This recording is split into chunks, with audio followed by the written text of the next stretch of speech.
Saya masih unmute ternyata. Ya Allah.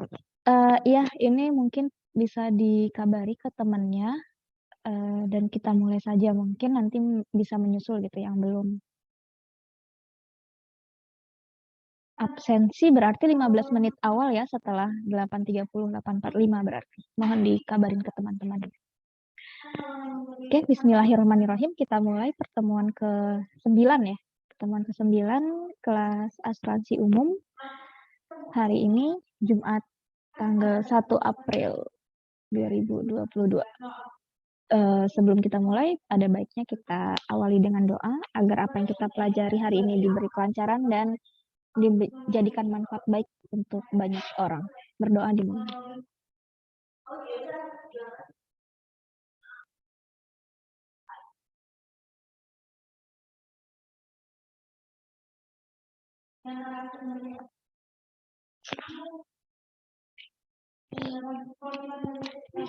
Berdoa selesai. Oke, baik. Minggu ke-9 ini kita akan membahas terkait model yang akan merepresentasikan salah satu data gitu ya di klaim. Nah, kira-kira ada yang sudah ini mempersiapkan terkait minggu ini itu kira-kira data apa yang akan kita coba pelajari gitu. Distribusi apa yang bisa merepresentasikan data tersebut. Jadi distribusi apa dan data apa yang akan kita coba pelajari dimulai pertemuan ke-9 ini. Ada yang ini sudah membaca? Distribusi binomial sama Poisson bukan? Binomial sama apa, Rizky?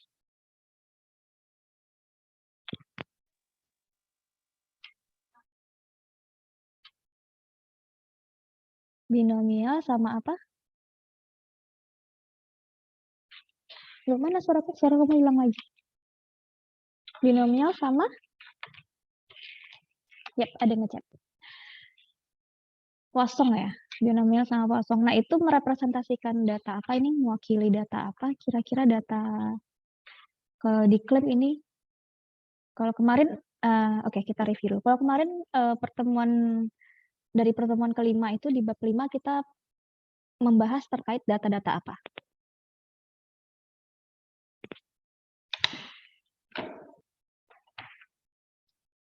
Data-data apa? Data apanya dari klaim?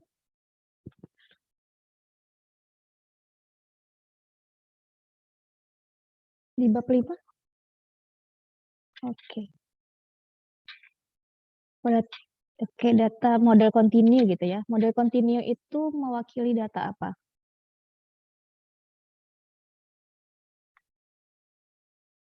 Titik klaim. Masa lalu bukan? Masa lalu klaim. Klaim masa lalu ya? Klaim masa lalu. Bagian apanya dari klaim? Kan klaim banyak ya. Ada bentukan klaimnya, ada mungkin proporsi klaimnya, ada nilai klaimnya, ada banyak klaimnya. Kalau kemarin di bab 5 yang continue itu apa klaim?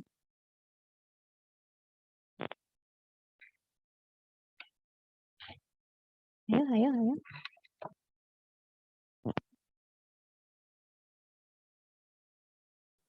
Banyaknya klaim. Di bab 5 atau di sekarang, Fahri?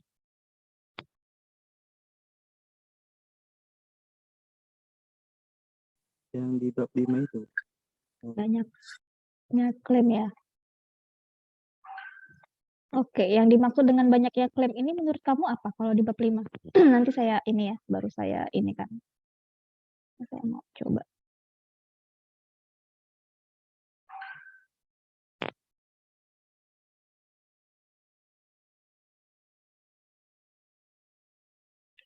Apa ini banyaknya klaim? Kalau menurut kamu tadi ini di bab 5 itu kita terkait banyaknya klaim, sebagai contoh apanya? Maksudnya sebagai contoh kalau dalam angka ini berapa dan apa gitu. Dalam contoh soal cerita deh misalnya, banyaknya ini apa? Iya, ayo. Ayo dong. bab 5 loh, belum masuk ke bab 6 sekarang. Oh ya, sekarang kita tuh di bab 6 ya.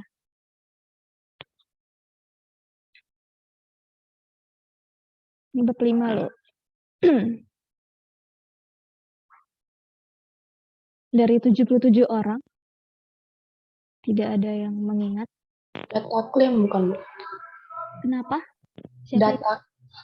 Data klaim. Data klaim. Iya, data klaim itu data apanya gitu. Data klaim banyak ya, bisa data proporsinya, bisa data bentukan klaimnya. Bentukannya bukan, Bu, nanti bisa berdistribusi Pareto normal gitu. Oke, berarti diwakili distribusi kontinu gitu ya. Oke, tadi siapa yang bicara? Udah muncul namanya. Terima kasih. Ini ada Tiffany ya, besar klaim ya Kak Tiffany. Nah, besar klaim. Kalau ini ya, kalau kita Inggriskan itu dia ini claim severity. Makanya dia ke continue gitu. Jadi kalau data claim itu kan banyak ya sebenarnya, ada total claim.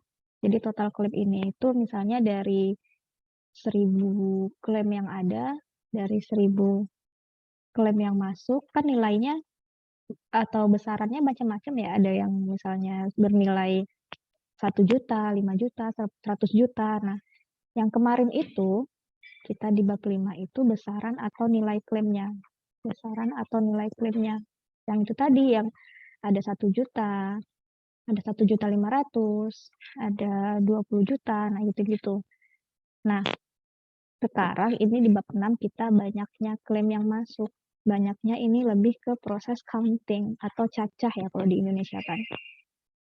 Counting. Nah, banyaknya ini misalnya untuk besar klaim yang 1 juta gitu, ada 5 klaim, atau untuk besar klaim yang 150 juta itu nanti ada cuma 2 klaim, atau untuk yang 1 M ada 1 klaim. Nah, ini kan sifatnya dia mencacah ya, menghitung, bukan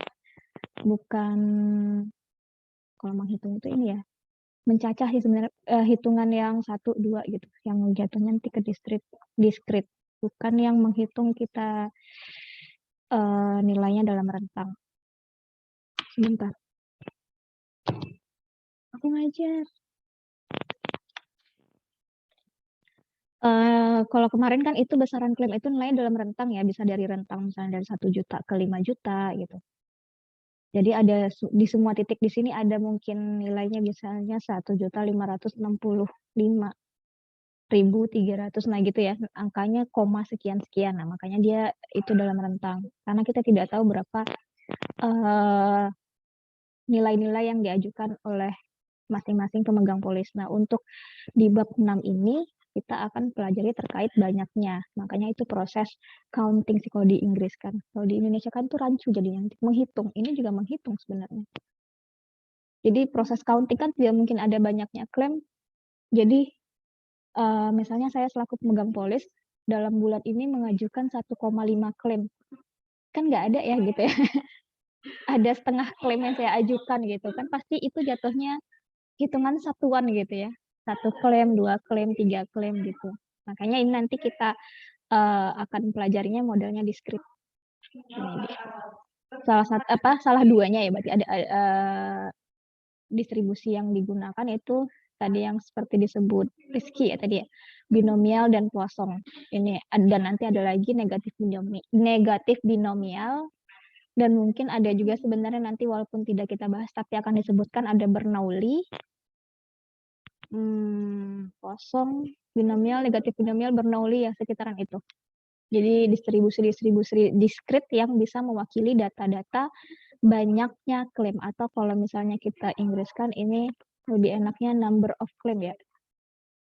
Number of claim. Jadi ingat kalau kemarin kita claim severity, ini claim severity, sekarang itu number of claim. Dan kemarin itu modelnya continue, sekarang modelnya diskrit. Sampai di sini bisa dipahami?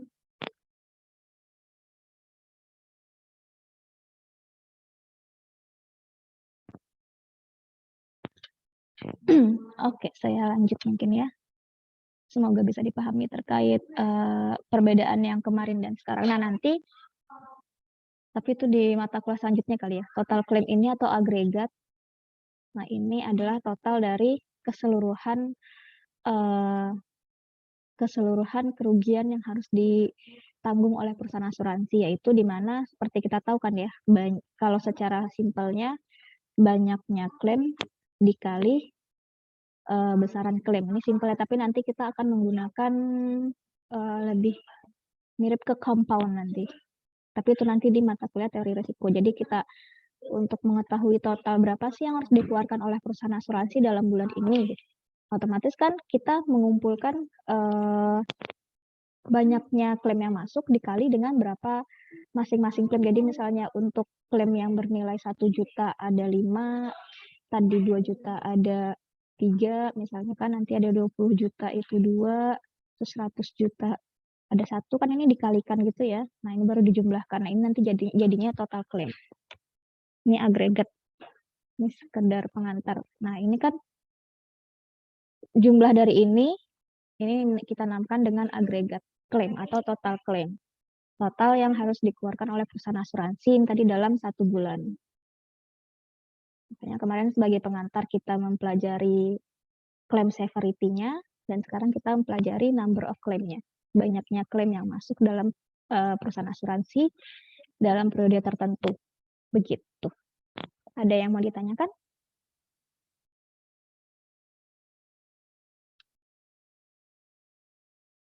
Kalau tidak ada, saya lanjut dulu. Ya, nanti kita akan belajar terkait Poisson, negatif binomial distribution, dan ini seperti yang di minggu depan ada AB0 class sama truncation and modification at zero. Nanti itu di sini itu AB1 class. Ya, ada yang mau bertanya?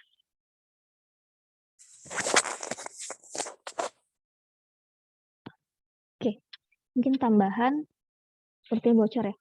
Tambahan minggu depan juga kita akan mempelajari di bab 7. Di pas ya nomor 7 di bab 7 juga sekalian kita pelajari sedikit di subbab compound Poisson kalau nggak salah. Nah, ini kita udah masuk ke compoundnya, tapi hanya pengantar untuk menghitung yang tadi ya, agregat. Tapi nanti kita bermasuk ke agregat.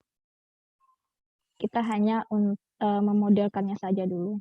Model untuk menghitung agregatnya, yaitu salah satunya compound Poisson. Itu di bab ini di minggu depan, insya Allah. Jadi minggu ini kita hanya ini juga minggu depan ya. Ini jadi 5, 6, 7 itu di minggu depan, insya Allah. Jadi 2, 3, 4 hari ini kita terkait perkenalan distribusi apa saja yang bisa mewakili data-data banyaknya klaim atau number of claim. Data-data model-model diskritnya. Begitu. Di ini saya kesusahan mentranslatekan karena distribusi ini saya lebih senang pakai bahasa Inggrisnya ya, counting distribution atau distribusi pencacahan atau distribusi berhitung mungkin ya. Jadi counting distribution itu merupakan distribusi diskrit dengan peluangnya pada bilangan-bilangan bulat negatif. Jadi nanti kita menggunakan nilai, kalau kemarin kita pakai perubahan acaknya X ini untuk model kontinu. Sekarang kita akan menggunakan perubahan acaknya N untuk model diskrit. Maksudnya saya menotasikan ya, notasinya saya menggunakan N untuk menyesuaikan dengan buku Dick Luqman itu menggunakan N sebagai notasi dari perubahan acak diskritnya. Nanti berarti peluang-peluangnya ini karena diskrit N sama dengan N gitu ya, atau nanti N sama dengan K. Jadi ada K kejadian gitu. Ada K banyaknya klaim diajukan. Dan N itu katanya non-negatif, berarti N besar dari 0, di mana N ini bilangan bulat. Itu ya. Dan probabilitasnya didefinisikan hanya pada titik-titik, yaitu di bilangan bulatnya 0, 1, 2, 3. Besar sama dengan 0 berarti. 0, 1, 2, 3. Nah, dalam konteks asuransi, counting distribution ini digunakan untuk menggambarkan banyaknya kejadian atau banyaknya klaim yang diajukan, yang disetujui, dan yang dibayarkan.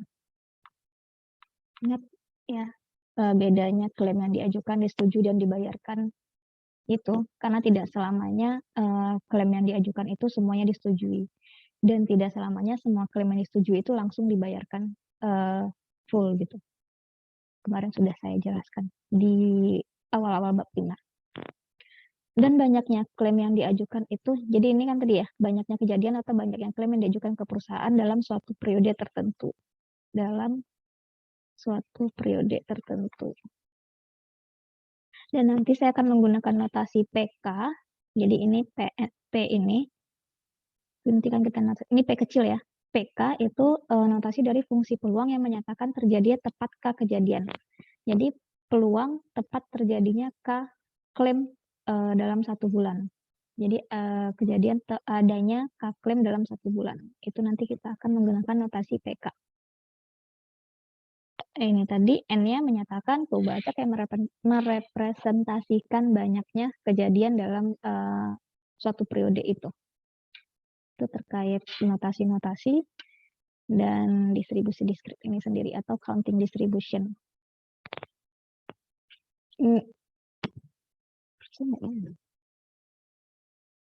Nah, tadi sudah saya sebutkan terkait notasi untuk fungsi peluangnya kita menggunakan PK.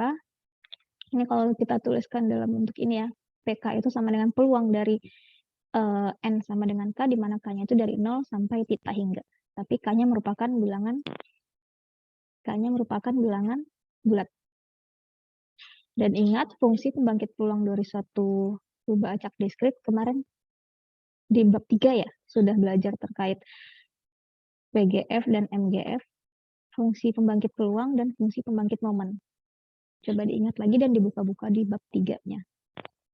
Dan fungsi pembangkit peluang atau PNZ itu merupakan ekspektasi dari Z yang dipangkatkan N. Nah, kita tahu untuk ekspektasi diskrit kita menggunakan sigma gitu ya, penjumlahan dari keseluruhan nilai yang mungkinnya. Karena di sini ekspektasi dari Z pangkat N, maka kita akan menggunakan realisasinya merupakan Z pangkat K, di mana K-nya dari 0 sampai T hingga. Ini kan ya, semua K yang mungkin, dikali fungsi peluangnya. Fungsi peluang N sama dengan K. Nanti dari sini kita bisa mendapatkan fungsi pembangkit peluangnya, dan kita bisa menentukan untuk mendapatkan momen dan variansi dan segala macamnya. Gitu. Ini MGF-nya, fungsi pembangkit momen, masih seperti di bab 3. Dan ini dinyatakan bahwa P aksen ini adalah turunan pertama dari P-nya terhadap Z. DP terhadap Z. Jadi ini PZ ini ya, ini nanti diturunkan turunan pertamanya, di mana nilai Z-nya sama dengan 1, itu merupakan ekspektasinya, merupakan mu-nya. Jadi rataan dari kubah acak N ini bisa kita tentukan nilainya dari turunan pertama fungsi pembangkit peluangnya, di mana Z-nya bernilai 1. Itu kita bisa menyatakan sebagai ekspektasi dari kubah acak diskritnya atau kubah acak N-nya.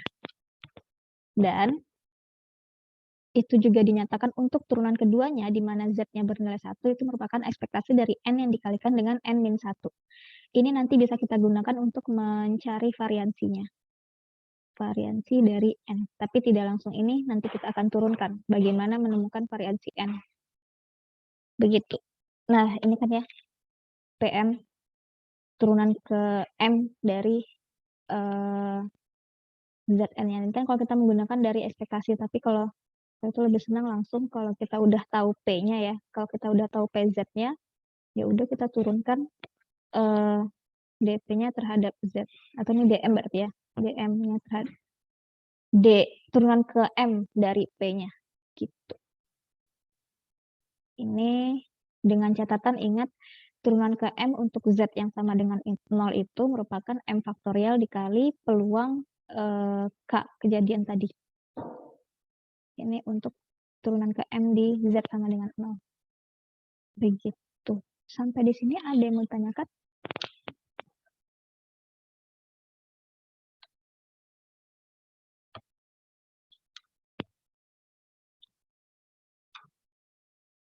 Bu, bisa dijelasin ulang nggak Bu yang PMZ itu Bu? Saya masih kurang paham. Oke, PMZ ini kita akan gunakan sebenarnya untuk menentukan, nanti bisa untuk menentukan variansi dan mu-nya gitu ya. Nah, ini bentuk umumnya dari turunan ke M, fungsi pembangkit peluangnya. Jadi turunan ke M dari PGF-nya, PMZ ini. Nah, jika di buku itu dinyatakan sebagai ekspektasi dari turunan ke M, Z pangkat N-nya gitu ya. Tapi kalau saya lebih senang langsung ke sini. Jadi kita cari dulu aja dalam bentuk ininya apa. Kalau ini kan nanti kita bergeraknya dari sini ya, maksudnya kita ke ekspektasi yang ini. Kalau mengikuti ini, bisa lebih ribet. Jadi mending kita nyatakan dulu fungsi pembangkit peluangnya apa. Maksudnya ini kita cari dulu gitu ya. Nanti udah dapat bentuknya simpel, misalnya lambda E pangkat Z nih misal ya. Nah, kita udah dapat bentuk PZ-nya, baru deh kita turunkan. Jadi kita cari turunan ke M-nya, karena di sini dinyatakan turunan pertama dari PZ itu bisa kita untuk mencari ekspektasi N. Jadi ini nanti kita turunkan turunan pertamanya terhadap Z-nya. Nanti agak lumayan ini ya, Z-nya di atas, berarti ini bisa dipakai ini, apa, ekspektasi eksponensial pangkat itu ya, turunan dari E pangkat U kan, E pangkat U sendiri ya. Pertama kita turunkan ini dulu, baru kita turunkan ininya ya. Benar nggak saya? E pangkat U sendiri. Gini nggak sih? Secara ini, kan turunan berantai ya, turunan ini dulu, terus baru turunan E pangkat U-nya sendiri. E pangkat U sendiri itu. Kalau saya tidak salah itu seperti itu. Tapi ini kan hanya contoh ya. Nah, ini untuk turunan pertama. Nanti kita masukkan nilai Z-nya sama dengan 1, maka kita peroleh P aksen satunya lambda E pangkat 1. Berarti lambda E. Gitu. Nah, ini nanti bisa kita nyatakan sebagai ekspektasi dari N-nya. Jika kita menggunakan pernyataan ini. Nah, nanti kita bisa menggunakan turunan keduanya. Ini kita turunkan kembali. Berarti anggap aja turunan, misalnya ini ya. Anggap aja turunannya berarti sama kan ya. Berarti ekspektasi dari N kali N-1-nya itu di saat Z-nya sama dengan 1, nanti sama dengan lambda kali E. Karena Z-nya sama dengan 1. Nah, ini hanya contoh ya. Gitu. Jadi untuk P pangkat M ini lebih baiknya kalau saya mah tentukan dulu fungsi pembangkit peluangnya. Baru kita cari turunan ke M-nya. Nanti akan digunakan untuk mencari ekspektasi dan variansinya. Tapi ini dicatat ya, untuk turunan ke M di saat nilai Z-nya sama dengan 0, itu bisa dinyatakan sebagai M faktorial dikali peluang N sama dengan K. Yang ini. Bisa dipahami sebelum kita mencari variansinya? Kita lanjutkan dulu ya.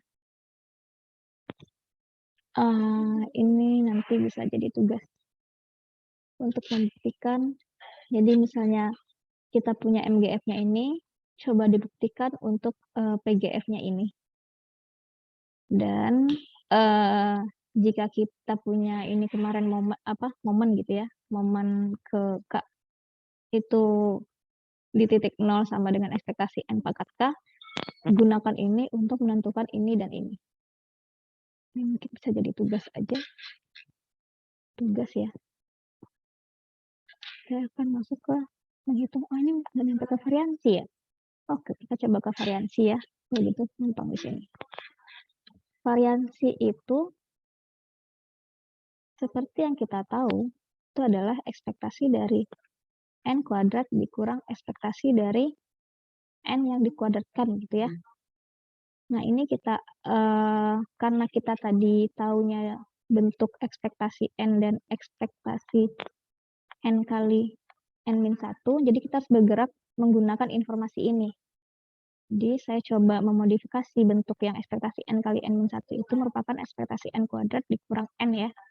Nah, ini kemarin di bab 3 kalau nggak salah saya ada itu ya, ekspektasi N sama dengan ekspektasi N kuadrat dikurang ekspektasi N. Kalau nggak salah saya ini ada yang waktu di bab 3, misalnya kita punya X tambah Y, maka ekspektasi X tambah Y-nya itu merupakan bisa kita dekati dengan ekspektasi X ditambah ekspektasi Y. Ya, kita gunakan definisi ini, jadi ini bisa kita nyatakan sebagai ini, maka untuk mendapatkan ekspektasi N kuadrat ini, jadi kita harus bergerak dari ekspektasi N-1 yang ditambahkan ekspektasi N.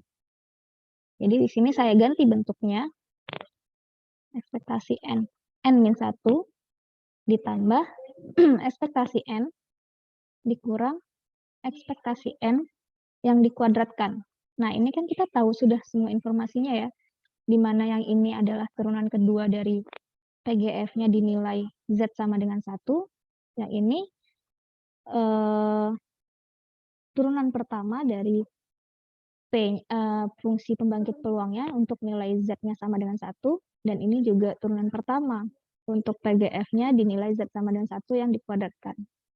Nah, ini kita punya, dan ini kita punya. Makanya kita bisa menentukan variansinya. Begitu untuk menentukan variansinya. Ada yang mau ditanyakan? Butuh minum. Sebentar saya minum dulu ya.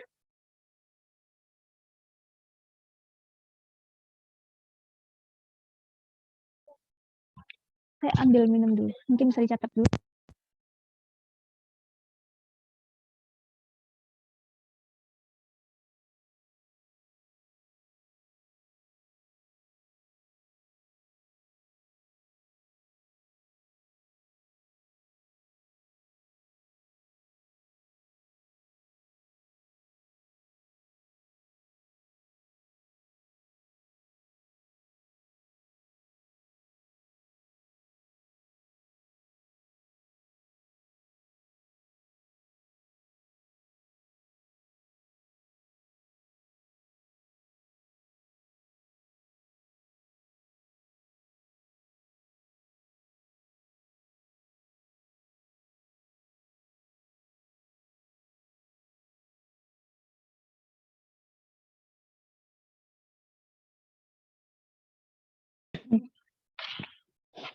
Ada yang mau ditanyakan?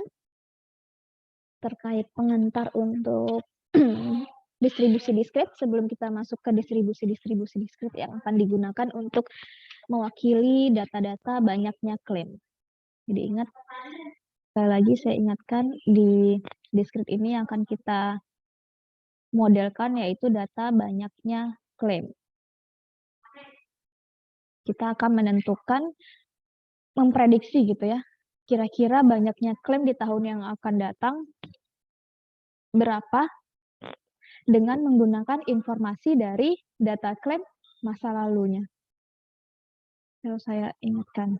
Jadi kalau kita tarik garis ke kemarin yang distribusi kontinu, itu adalah data besarnya klaim yang kita coba prediksi data besarnya klaim di masa yang akan datang dengan menggunakan informasi data besarnya klaim di masa yang lalu. Itu untuk bab 5. Sekali lagi saya ulang, untuk bab 6 ini kita akan memodelkan data banyaknya klaim. Jadi data banyaknya klaim, number of claim, untuk klaim-klaim yang akan datang dengan menggunakan informasi dari klaim-klaim masa lalu. Itu yang akan kita modelkan. Jadi yang akan dimodelkan itu data klaim yang masa lalunya, di mana ini kita gunakan untuk menentukan data klaim yang akan datangnya. N yang akan datang. Bisa saya lanjutkan?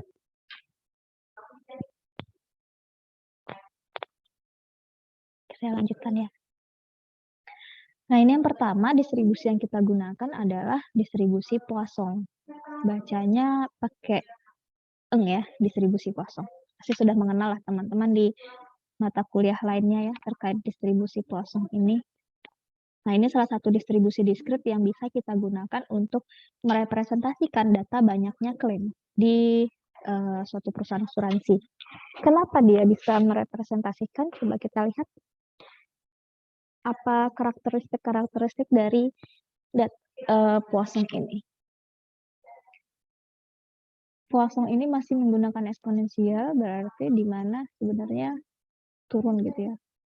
Semakin besar banyaknya. Oh iya benar. Di sini kita bisa lihat dia masih menggunakan eksponensial gitu, tapi eksponensial yang dipangkatkan minus. Berarti ini nanti di saat lambdanya menuju tahingga, berarti nanti pangkatnya jadi 0 ya, min tahingganya. Benar tidak saya?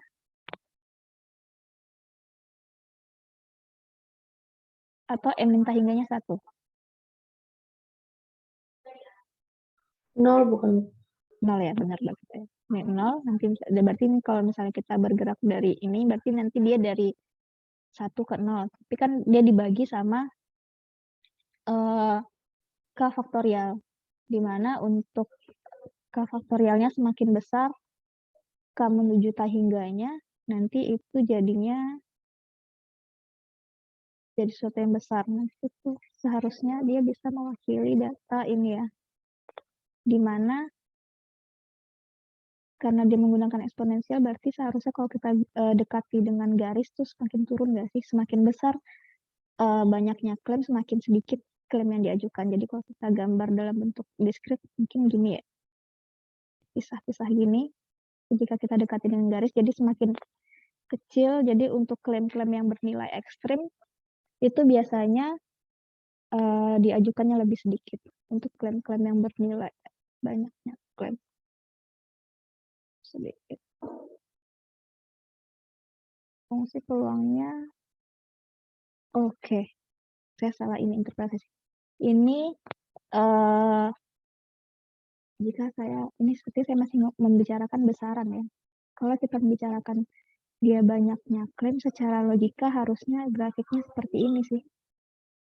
Jadi untuk banyaknya klaim yang bernilai 1, maksudnya banyaknya klaim itu K-nya sama dengan 1, jadi klaim yang diajukan dalam satu periode itu hanya 1, itu peluangnya sangat kecil gitu. Jadi banyaknya klaimnya itu pasti banyak kan.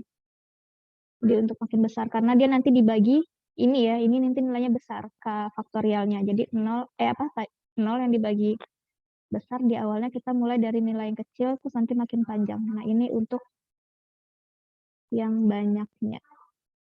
Tadi saya salah nih. Nah, ini untuk yang besaran. Kalau kemarin kita bicarakan terkait besaran, jadi untuk nilai-nilai yang ekstrim memang itu diajukannya sedikit, peluangnya kecil gitu. Tapi ini untuk K-nya yang kecil, peluangnya juga kecil. Untuk K-nya yang besar, peluangnya besar. Jadi dalam satu periode itu biasanya banyak klaim yang diajukan. Ya banyaknya klaim yang diajukan. Jadi number of claim-nya itu besar gitu ya. Number of claim. Bahasa Indonesia ini ya. Number of claim-nya itu besar. Nanti mirip ini. Ya itu maksud saya gitu, bisa dipahami nggak ya? Number of claim-nya itu nilainya besar gitu. K-nya ini gitu menuju tahingga ya. Pasti ini banyak fungsi nilai peluangnya ini PK-nya besar. Ya, terkait kenapa Poisson ini bisa digunakan untuk merepresentasikan data-data dari banyaknya klaim masa lalu, itu karena dia memiliki sifat yang seperti ini. Semakin besar K-nya, maka semakin besar fungsi peluangnya. Dan untuk fungsi pembangkit momennya itu sebenarnya sudah dibahas di bab 3, yaitu di contoh 38, mungkin bisa dibuka bukunya, di mana tadi kan PNZ itu ekspektasi dari Z pangkat N ya. Sigma dari semua nilai K yang mungkin, Z pangkat K, PK, min lambda pangkat K per K faktorial. Nah ini, min lambdanya bisa kedepankan, ZK lambda K per K faktorial. Nah ini tuh kalau nggak salah saya bentuk dari deret geometri Taylor ya. Nanti itu kita akan dapat ini itu merupakan lambda Z deh kalau nggak salah saya. Ini tuh jadi posisi tempat yang rapi ya. sigma dari Z pangkat K, ini lambda K per K faktorial untuk semua nilai K yang mungkin. Ini itu kalau tidak salah saya bisa didekati dengan E lambda Z.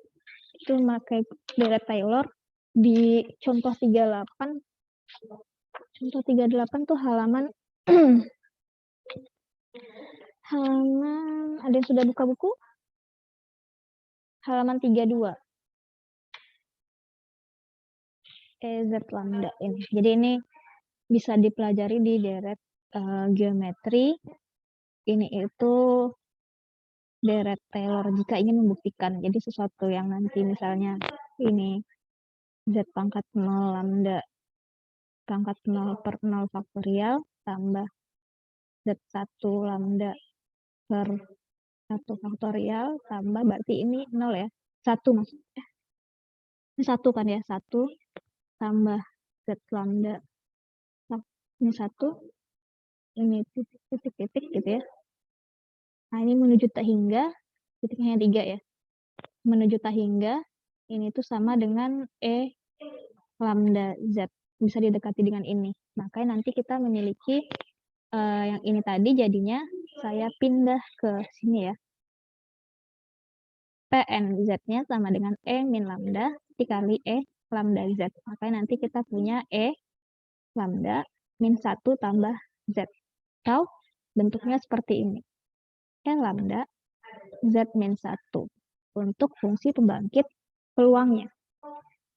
Gitu. Nah, untuk min yang tadi yang saya maksud ya, untuk menentukan ekspektasinya, kita bisa turunkan PNZ ini dulu. Turunan pertamanya dari PNZ ini adalah, ini diturunkan terhadap Z gitu ya.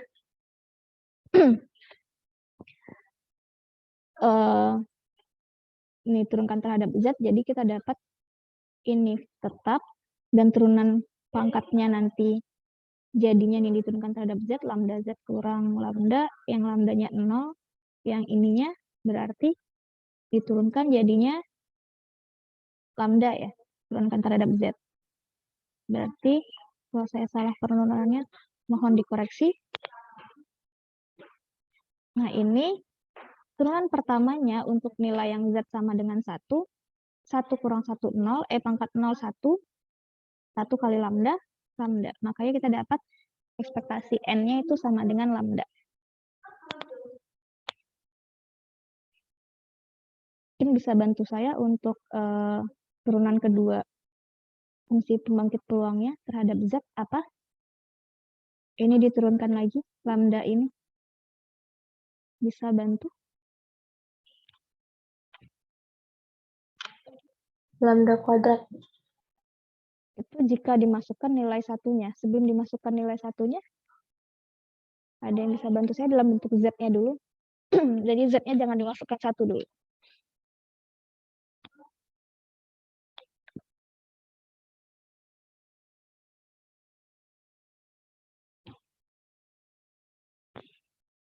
Ada yang bisa bantu? Coba digunakan turunannya dari ini.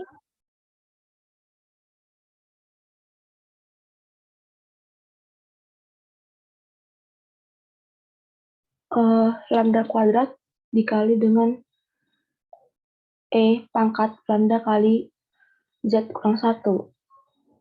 Sudah cukup? Sepertinya sudah. Oke. Turunan ininya lambda.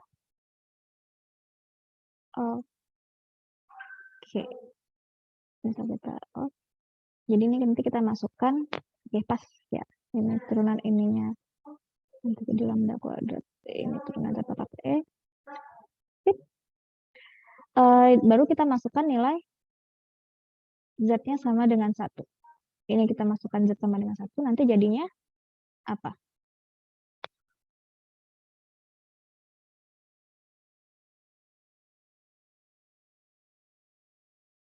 Lambda kuadrat. Oke, terima kasih. Kok namanya nggak keluar ya?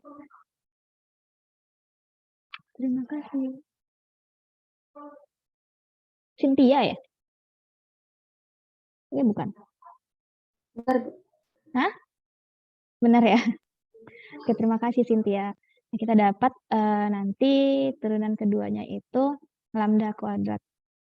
Nah, untuk variansinya tadi sudah kita ini ya di slide sebelumnya, turunan kedua untuk Z sama dengan 1 ditambah turunan pertamanya untuk Z sama dengan 1 dikurang turunan pertama untuk Z sama dengan 1 yang dikuadratkan fungsi turunan pertamanya itu ya, fungsi pembangkit peluangnya.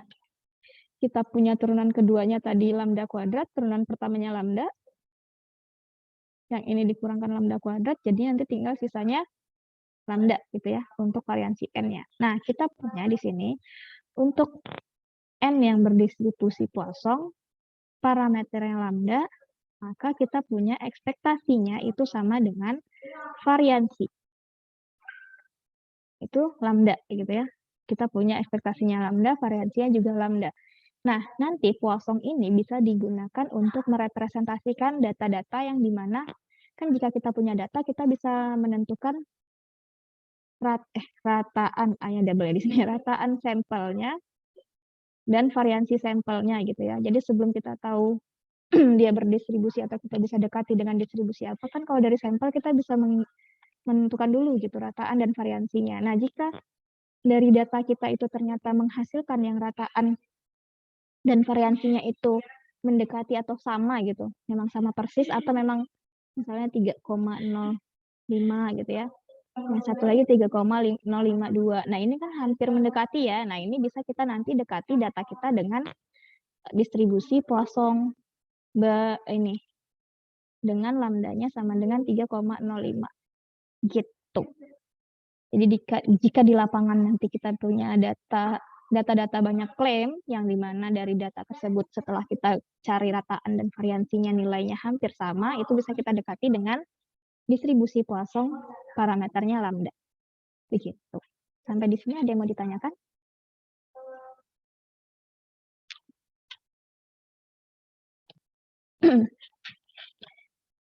Seperti hari ini kita tidak lama ya. Oh ya, sudah pada daftar yang untuk kegiatan nanti siang, literasi asuransi syariah? Sudah, Bu. Ya, Bu. Oke, saya harapkan semuanya daftar ya. Dan nanti ikut.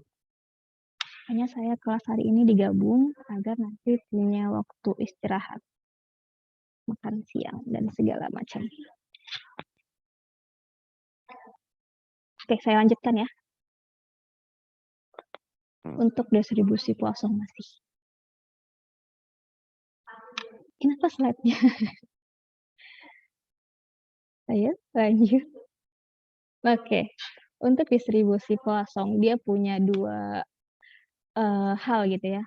Dua hal yang perlu kita perhatikan. Jadi untuk yang pertama itu dijelaskan di teorema 6.1. 6.1 di buku itu halaman 6.1 itu di halaman, ada sudah buka buku, halaman 83. Jadi di sana disebutkan katanya misalnya kita punya N banyaknya distribusi yang saling bebas, jadi kita punya N distribusi yang saling bebas, tapi dia independent and identical distributed gitu ya. Itu sepertinya sudah disebut di mat aktu deh kalau nggak salah. Kenapa dia identik? Karena distribusi peubah acaknya NJ misalnya ya. NJ dari, jadi J-nya itu sama dengan N berarti. Jadi untuk setiap masing-masing peubah acak ini memiliki distribusi yang sama, yaitu distribusi Poisson dengan parameter masing-masingnya. Jadi nanti punya untuk N1 parameternya lambda 1, untuk N2 parameternya lambda 2, dan seterusnya untuk N yang ke N itu parameternya lambda N. Itu ya. Kalau di parameter 61, jadi misal kita punya N banyaknya peubah acak dengan masing-masing parameter dengan masing-masing parameternya nanti, dan kita misalkan itu N sama dengan penjumlahan dari keseluruhan peubah acak NJ tadi, Berarti N besar ini kita definisikan dia penjumlahan dari keseluruhan perubahan acak yang berjumlah N tadi. Jadi ada N perubahan acak yang kita jumlahkan, nanti ini kita notasikan sebagai suatu perubahan acak baru, itu N. Kemarin yang tadi ya, seperti yang tadi, kalau ini X tambah Y. Nah ini nanti kita, misalnya Z. Nah ini kita melakukan hal yang sama. Dan ini IID. Maka katanya berdasarkan teorema itu, jika kita punya N banyaknya perubahan acak yang dijumlahkan, maka nanti perubahan acak penjumlahan tersebut ini akan berdistribusi Poisson juga. Jadi untuk masing-masing perubahan acak ini yang berdistribusi Poisson dengan parameter masing-masingnya, maka distribusi hasil dari penjumlahan semua distribusi ini akan berdistribusi Poisson dengan parameter yang merupakan hasil penjumlahan keseluruhan parameternya, katanya. Bisa dipahami ya. Jadi seperti ini tadi sebenarnya. Ingat yang saya bilang di bab 3 itu kita ada belajar terkait jika dua perubahan acak dijumlahkan, maka kita akan memiliki X tambah Y-nya itu merupakan ekspektasi X tambah ekspektasi Y ya. Ini sama dengan ini. Jadi misalnya ini kita notasikan dengan Z, maka ekspektasi Z itu merupakan ekspektasi X ditambah ekspektasi Y. Nah, itu berlaku untuk ini. Dengan syarat X dan Y-nya itu IID. IID yaitu memiliki distribusi yang sama. Tapi parameternya, maksudnya parameternya tuh tidak bernilai yang sama, misalnya ini C gitu ya. Lambda 1, lambda 2 sama dengan C. Tidak bernilai yang sama, namun dia suatu konstanta. Ini tidak sama, tapi lambda 1 itu misalnya C1, lambda 2 itu nanti C2. Tapi dia ini tuh nilainya konstanta. Jadi kita di sini masih berbicara konstanta, bukan yang mixing ya. Jadi bukan yang perubahan acaknya itu memiliki perubahan acak sendiri, bukan. Jadi nanti kita masih bicara dia suatu konstanta. Gitu. Jadi karena tadi kita tahu lambda ini di distribusi Poisson merupakan ekspektasi dari distribusi tersebut, maka untuk lambda J juga merupakan ekspektasi dari NJ-nya. Atau ini, dari masing-masing perubahan acaknya. Maka untuk ekspektasi N itu bisa kita gunakan yang sudah kita ketahui di bab 3 gitu ya. Ekspektasi N sama dengan ekspektasi N1 tambah N2 sampai N ke N gitu. Ini kalau dimasing-masingkan ekspektasi N1 tambah ekspektasi N2 dan seterusnya sampai N ke N. Dan ke ujung. N ke N, maka kita punya ini kita tahu dia lambda 1 dan ini kita tahu lambda 2 sampai yang ke N itu lambda N. Dan ekspektasi N ini tadi kita sudah menotasikan dia parameternya lambda. Jadi kita bisa menyatakan bahwa lambda ini merupakan hasil penjumlahan dari setiap parameter ke N distribusi ini. Sama ya, jadi nyebutnya ini ya. Jadi misalnya tadi kita anggap J, jadi lambda ini merupakan penjumlahan dari masing-masing parameter dari ke J distribusi ini. Jadi misalnya kita gantilah itu jadi J, biar tidak sama. Ini secara singkatnya sih, jika saya menggunakan yang sudah kita pelajari di bab 3. Namun, kalau di buku itu, dia menggunakan pembuktian dari sisi ini. Dengan menggunakan fungsi pembangkit peluangnya. Tadi kita tahu fungsi pembangkit peluang dari PNZ itu adalah, tadi sudah kita ini ya, lambda Z min 1 gitu. Nah, dia bergerak dari sini. Jadi untuk penjumlahan eksponensial, jadi untuk NJ, kan nanti kita akan memiliki sigma J, sigma J sampai N ya, dari 1 sampai N. J sama dengan, ini terlalu dekat ke bawah, yaitu J sama dengan 1 sampai N dari PNJ, gitu kan. Nah, kita tahu PNJ ini adalah merupakan suatu eksponen, berarti di sini eksponen 1 Z-1 tambah eksponen ini gitu ya. Tunggu. Yang kita tambahkan ini ya, bukan ininya. Oke, berarti kita tambahkan lambdanya. Kita bergeraknya dari sini gitu. Maaf saya ini. PNJ, ini ya, J.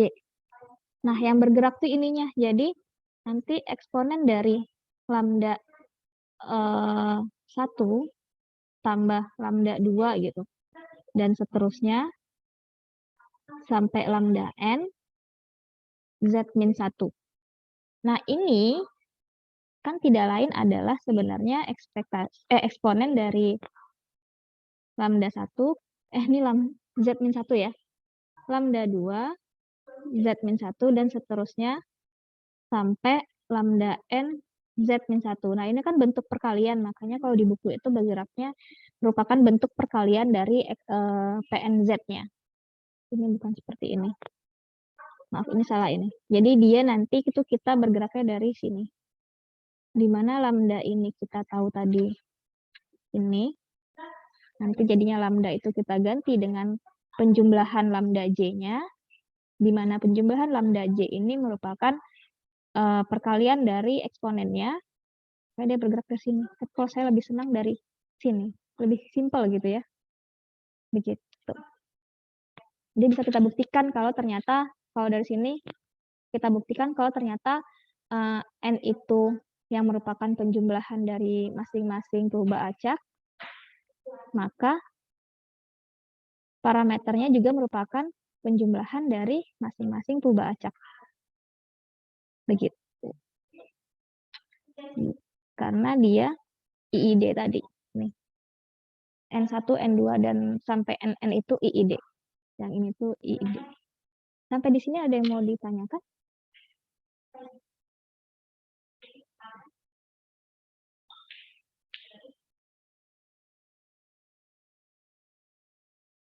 Oke, saya lanjut ya, jika tidak ada pertanyaan. Nah, ini kita sampai jam 11 ya, masih ada 1,5 jam. Ini untuk bagian keduanya kan tadi Poisson memiliki 2 bagian yang bisa kita gunakan gitu. 2 informasi penting. Sebenarnya banyak sih dari Poisson ini informasi-informasi penting yang bisa kita gunakan, atau kalau di itunya properti-properti hal-hal yang penting gitu. Jadi dari Poisson, tapi di sini kita menggunakan tadi yang pertama itu penjumlahan N tadi, yang kedua ini kita menggunakan yang ini. Apakah yang dimaksud di second property ini? Coba kita baca dulu. Misalkan banyaknya klaim dalam satu periode itu mengikuti distribusi Poisson, berarti kan misalnya N berdistribusi Poisson. Misalkan pula bahwa klaim-klaim itu yang kita ini ya kelompokkan dalam suatu. Jadi N ini nanti bakal kita kelompokkan menjadi beberapa kelompok. Sebenarnya hampir mirip dengan yang pertama, tapi ini bukan penjumlahannya. Jadi misalnya kita tetap ada N1, N2 sampai NM. Lalu di mana klaim hanya akan diproses. Nah, ini misalnya kita contoh ya. Jadi misalnya tadi ini, jadi ada klaim yang diajukan dan klaim yang diproses gitu. Nah, klaim yang diajukan itu ada misalnya sebanyak N ya, sebanyak N yang diajukan. Nah, di mana sebanyak N ini, untuk setiap klaim yang diajukan itu nilainya beda-beda kan ya. Jadi untuk misalnya klaim pertama nilainya yang tadi misalnya 1 juta gitu. Klaim yang kedua bernilai 2 juta. Klaim yang ketiga bernilai seterusnya sampai klaim ke N gitu. Nanti ada N klaim. Kan ada nilai yang sama gitu ya. Nanti misalnya klaim yang ke-5 nilainya 1 juta. Nanti akan kita kelompok-kelompokkan berdasarkan misalnya besaran klaimnya. Jadi ada untuk besaran klaim yang X1, jadi kita tidak melupakan ya X2 dan X3. Misalnya kita punya ada 4 deh, kita bagi di sini jadinya M kelompok gitu ya. Nah, M kelompok gitu. Di mana di satu ini misalnya kita punya banyaknya N1. Ini ada N2. Di sini ada N3. Ini ada N4. Yang mengajukan klaim bernilai X1 itu ada sebanyak N1 klaim. Untuk nilai X2 itu ada N2 klaim. Dan seterusnya sampai nilai yang ke M itu ada NM klaim. Nah, di mana N1 tambah N2 tambah N3 tambah seterusnya sampai NM itu sama dengan N. Nah, ini kan kita mengklasifikasikan si N ini tadi ya. Ini analoginya untuk yang ini. Dan katanya di mana klaim hanya akan diproses jika besarannya melebihi nilai deductible. Nah, misalnya nih ada X0 deh misalnya. Nah, X0 ini nilai yang untuk 0 itu yang tidak kita proses. Jadi ada nilai-nilai yang di bawah deductible. Misalnya kita punya deductible-nya 500.000. Jadi untuk klaim-klaim yang di bawah 500.000 tidak kita proses. Jadi itu dianggap tidak masuk dalam ini. Berarti ini misalnya ini N plus sekian yang diproses hanya N gitu ya. Berarti ini ada N plus K deh misalnya. Nah, jadi ada K klaim yang tidak diproses karena sebanyak K ini nilainya di bawah 500.000. Misalnya deductible kita 500.000 gitu. Nah, ini deductible. Deductible itu apa? Deductible itu bisa kita anggap sebagai batas bawah atau misalnya nilai administrasi gitu ya. Jadi misalnya untuk memproses suatu klaim kita harus membayar administrasi sebesar 500.000. Nah, berarti klaim-klaim yang di bawah 500.000 itu tidak akan diproses. Ya, karena kan sama gitu dengan nilai administrasinya. Jadi hanya akan diproses nilai-nilai yang di atas 500.000. Misal ya, ini contoh kasusnya. Nah, katanya klaim kelompok di mana ada kelompok yang besarannya di bawah nih tidak dimasukkan. Jadi ada K klaim yang tidak dimasukkan. Maka untuk M kelompok besaran klaim yang akan diproses juga akan memiliki distribusi Poisson. Oke. Jadi misalnya tadi kita memiliki, berarti ini kita memiliki tadi N plus K. Kalau kita punya N plus K ini tadi berdistribusi Poisson, saya kembalikan ya, bukan N ini. Nah, sekarang kita punya N. N itu adalah penjumlahan dari semua kelompok ini, banyaknya klaim dari semua kelompok ini. Maka N ini nanti akan berdistribusi Poisson juga. Jadi misalnya ini lambda 0, nanti ini akan memiliki parameter yang baru gitu. Dengan parameter yang baru. Jadi analoginya begitu ya. Jadi misal kita punya 10 klaim deh misalnya. Jadi awal ini misalnya ada 10 klaim yang berdistribusi Poisson dengan parameter lambda 0, maka nanti kita memiliki hanya misalnya 8 klaim yang akan diproses. Maka 8 klaim ini juga akan berdistribusi Poisson dengan parameter yang baru. Meskipun ada 2 klaim yang tidak dimasukkan. Karena itu nanti itu sebenarnya ke sini kan. Kalau kita bawa ke bab 3 itu ya. Misalnya ekspektasi N plus K ini kita punya misalnya lambda 0, maka ekspektasi N aja itu kan sebenarnya plus K min K gitu ya. Ekspektasi N plus K dikurang K gitu.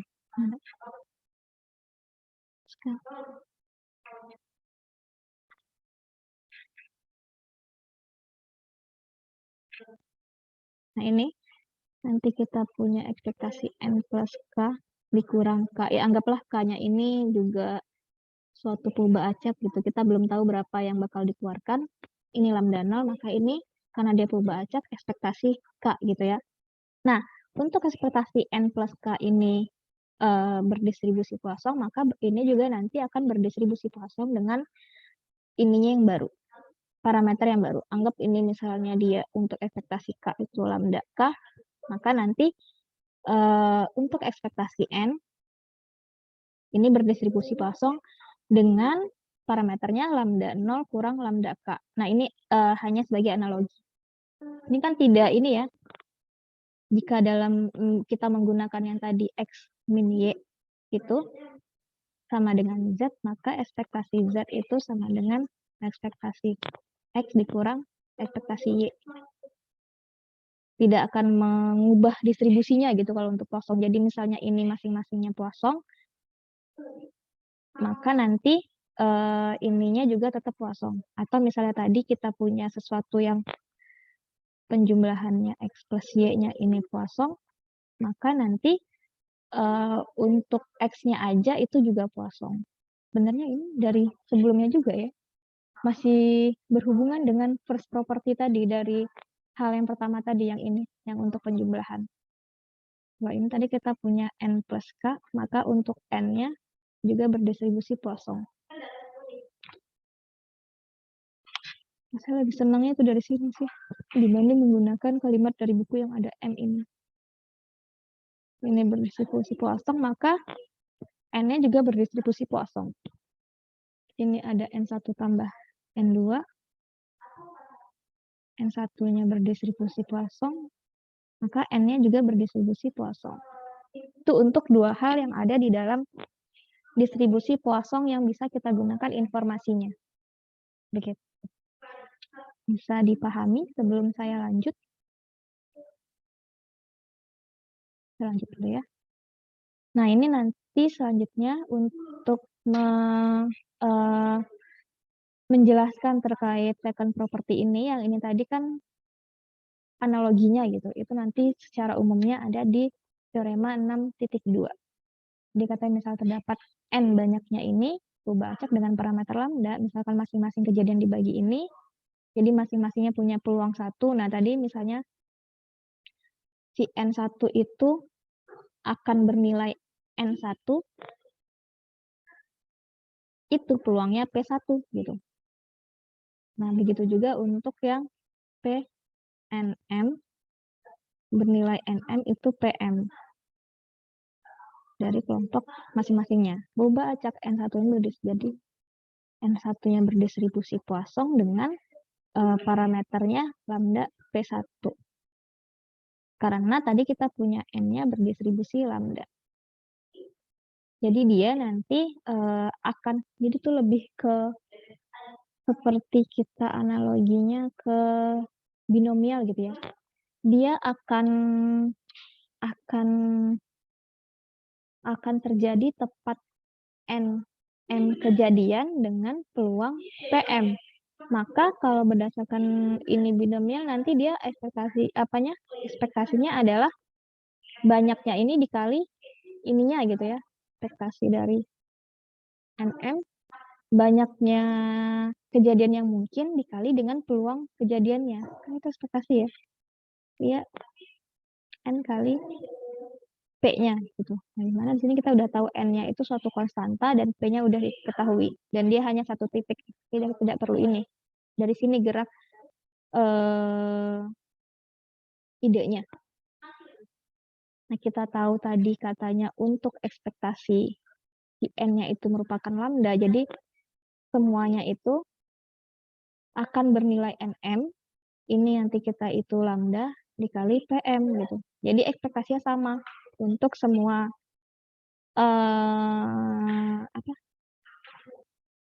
karena ininya ini ya, saya ginikan dulu. Nah, gini. Untuk N besarnya itu berdistribusi kosong dengan ekspektasinya lambda, jadi rata-ratanya itu lambda, maka untuk masing-masingnya itu nanti merupakan lambda dikali peluang terjadinya gitu. Ini nanti direalisasikan dengan lambda, dan karena NN ini nanti perginya ke ekspektasi N kan sebenarnya. Ini ekspektasi N gitu. Ini mewakili dari ini. Jadi nanti masing-masing perubahan acaknya akan memiliki distribusi kosong yang memiliki parameter lambda dikali P1. Jadi rata-rata kejadian dikali peluang terjadinya.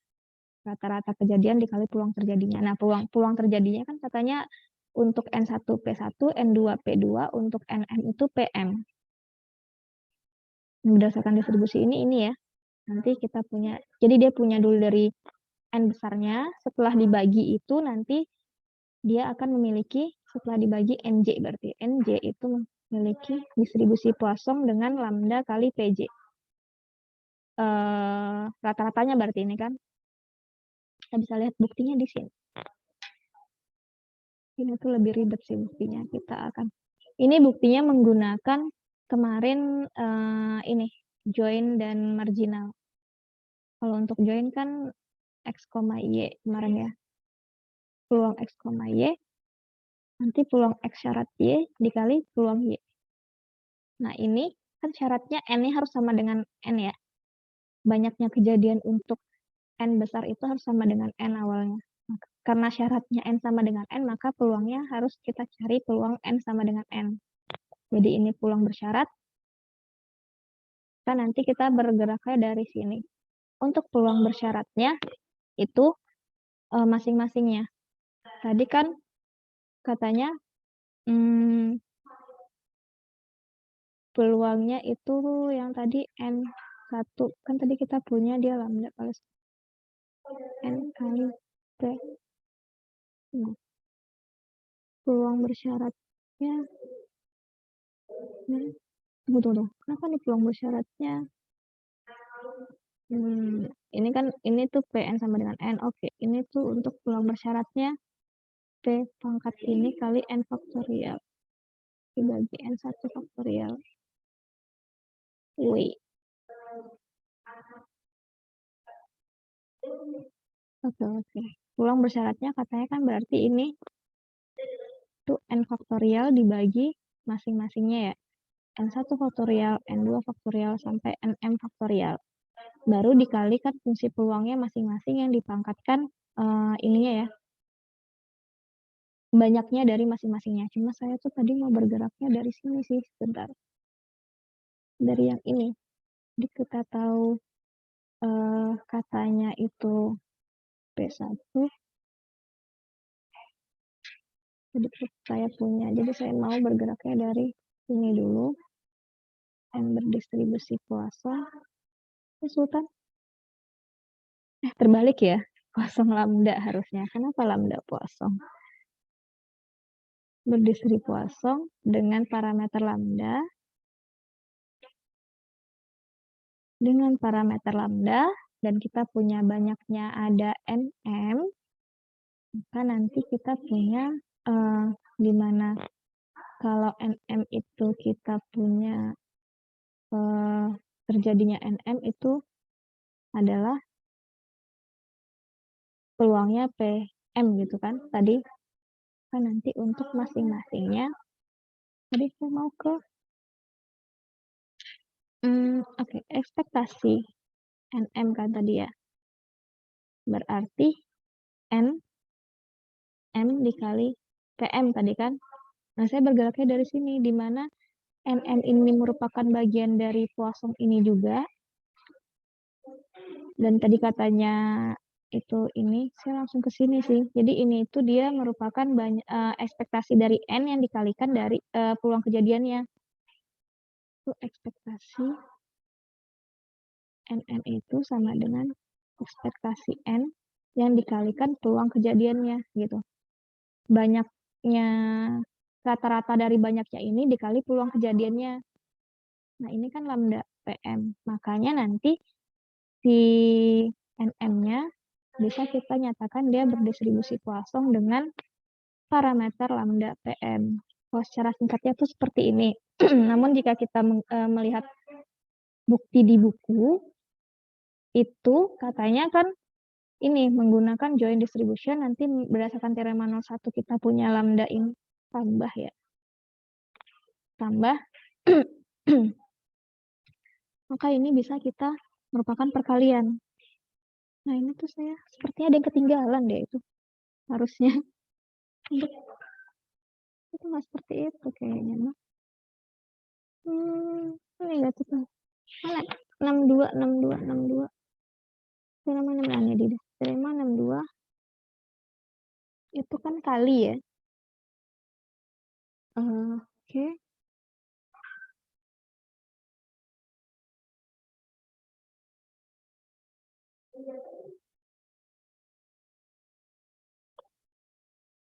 Gimana catatan? Sebentar, saya kemarin sudah mencatat sih terkait ini. Ini cara ribetnya ya. Dia itu ingin buktikan bahwa nanti peluang ini itu bentuknya sama dengan ini. Nah, bentuknya merupakan peluang dari distribusi Poisson yang ini. Distribusi Poisson yang parameternya lambda PJ gitu untuk NJ-nya. Distribusi kok. Ini dia mau ke sini nih buktikannya. Tapi itu dari sini ke sini si ini lambdanya nanti diubah menjadi seperti ini gitu. Jadi min lambda itu lambda pangkat n per n faktorial hilang ya. N faktorial hilang. Si lambda pangkat min lambda n ini nanti diubah jadi min lambda ini min lambda P1 tambah lambda P2 dan seterusnya lambda PM. Nah, ini tadi kan merupakan bentuk ini ya, perkalian dari lambda P ini. Jadi lambda P ini yang dikalikan ini, lambda N ini juga nanti kita pecah menjadi seperti ini. Lambdanya itu jadi lambda P ini pangkat N. Makanya dia jadinya seperti ini, lambda PJ dipisahkan masing-masingnya. Ini kan P pangkat N1, nah ini N-nya ini yang dipecah. Lambda, N-nya itu N1 tambah N2 tambah titik-titik tambah NM. Nah ini kan nanti jadinya lambda pangkat N1 kali lambda pangkat N2, maka P dikali lambda ini. Nah ini nanti jadi seperti ini, makanya nanti kita, bentar, saya cari tempat yang lebih lapang. Lambda kali P 1 pangkat N1, lambda kali P2 pangkat N2, dan seterusnya sampai lambda PM pangkat NM. Nah, ini sama juga. 1 kali lambda 2, P ya. P1 lambda P2, ini tetap lambda ya. Lambda P2 kali lambda PM per yang N faktorial masing-masing ini. N1 faktorial, N2 faktorial, dan seterusnya sampai NM faktorial. Nah, ini baru dipisahkan. Nanti jadi lambda P1. Lambda P1, yang ini dipangkatkan ya. Pangkat N1 per N1 faktorial, dan ini untuk lambda P2, pangkat N2E. Lambda P2 per N2 faktorial, dan seterusnya. Nah, ini kan nanti bisa kita ubah bentuknya menjadi bentuk perkalian seperti ini. Gitu.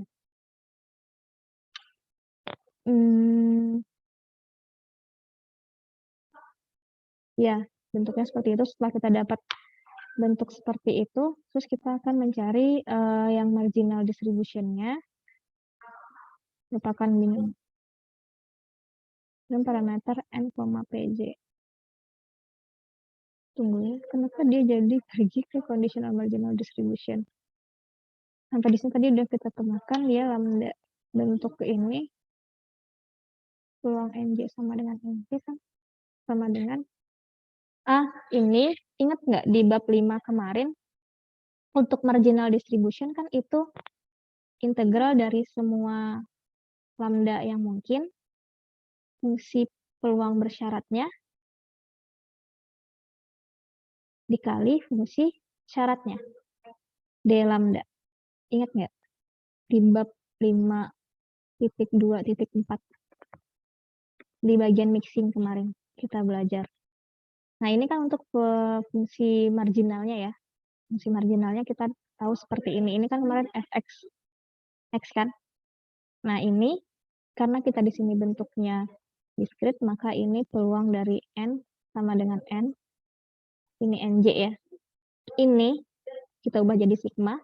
Untuk semua lambda yang mungkin, di sini lambdanya apa? Syaratnya berarti N, berarti semua N yang mungkin, di mana N itu sama dengan NJ.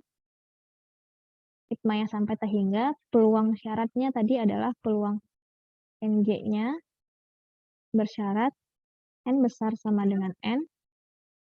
Syaratnya, fungsi peluang syaratnya itu adalah peluang ini PR ya, nanti bias dengan PN. Ini PR dari N sama dengan N. Nah, ini akan kita tentukan peluang dari NJ sama dengan N. Nah, ini kita dapat di mana ini tadi katanya adalah binomial. Nih, NJ itu binomial. Kalau binomial itu TPA harus Anda belajar sih. akan terjadi tepat N kejadian dengan peluang PJ. Gitu. Artinya NJ. NJ, PJ. Tepat kejadian NJ dengan peluang PJ. Ini dari binomial. Dan ini untuk ini. Kan kalau binomial itu P pangkat N ini sebenarnya Q kan. Q pangkat N min N ini. Min K kalau kita dari binomial biasanya. Ini NK. Ya. Nah, ini kalau binomial secara umum. Nah, Q ini adalah 1 min P. Di sini kita menggunakan K-nya itu adalah NJ. Banyaknya kejadian di peubah acak ke J. Jadi, ini tadi ya. Nih, makanya ini merupakan kombinasi dari N dan NJ.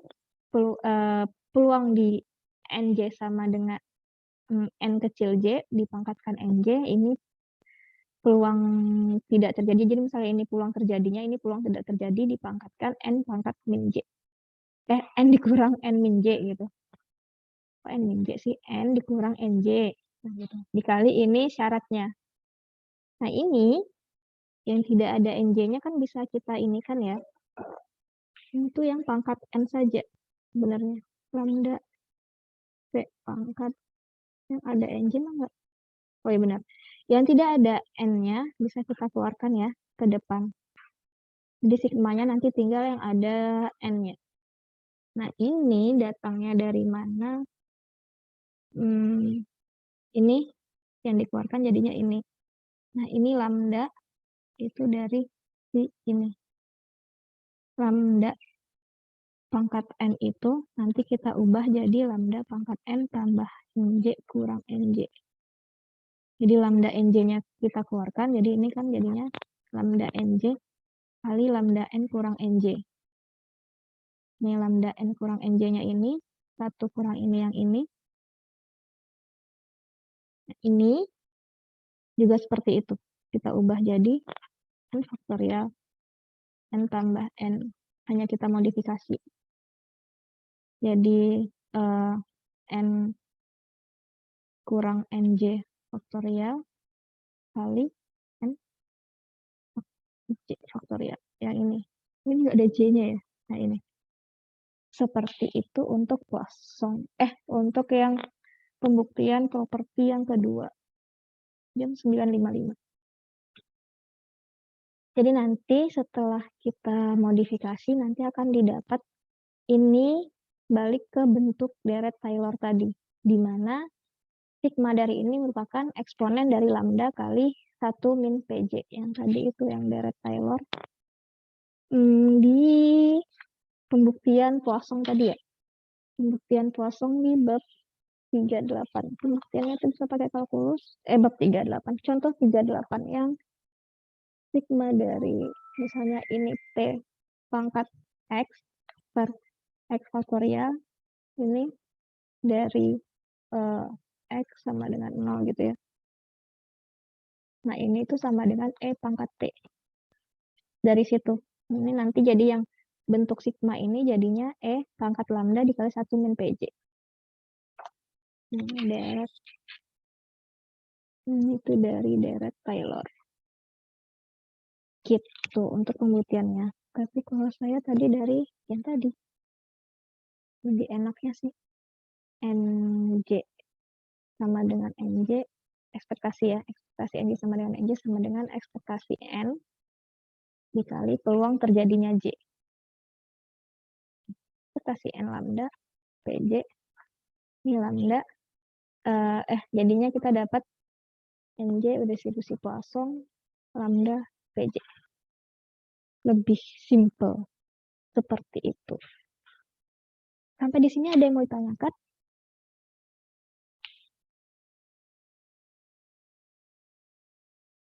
Harusnya 100-an ya kelasnya. Ini kok cuma 80-an ya? Kemanakah yang lainnya? Nah, negatif binomial, kita akan masuk ke yang ketiga. Negatif binomial itu sebenarnya mirip dengan Poisson, tapi dia nilai ya. Tapi dia nanti itu kalau tadi Poisson ekspektasi sama dengan variansi, ini tidak. Ini nanti variansinya bisa kita lihat lebih besar atau lebih kecil nanti gitu. Jadi nanti kita tuh punya dari 3 distribusi yang kita pelajari hari ini, Poisson, negatif binomial, sama binomial. Yang ini mewakili data-data yang ekspektasi N-nya sama dengan variansi N. Nah, ini nanti kedua ini yang kecil dan besar dari ini. Variansinya itu kecil dan besar dari mu-nya. Itu jadi kita punya nanti 3 ini ya, dari ekspektasi yang bisa mewakili data-data yang seperti ini. Nah, ini yang kita pelajari hari ini terkait data-data yang karakteristiknya seperti ini. Oke, nanti itu diwakili dengan 3 distribusi ini. Nah, dia masih sama syaratnya, itu N-nya Z yang kecil ya. N-nya elemen dari Z dan bilangan negatif. N-nya besar, non-negatif.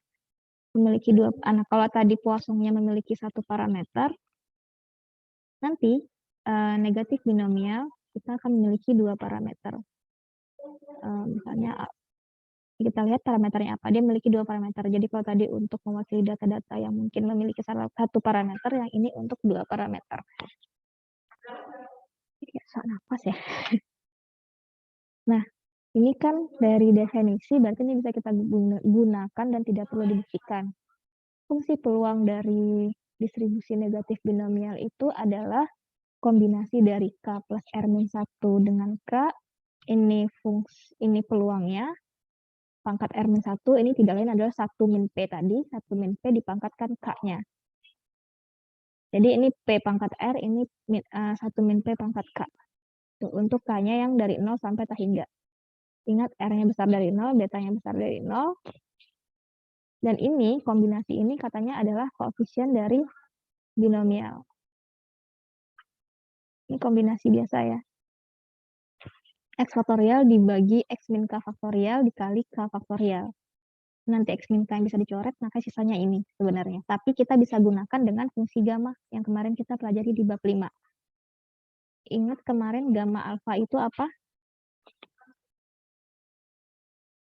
Ada yang ingat di bab 5? Fungsi gamma kemarin apa?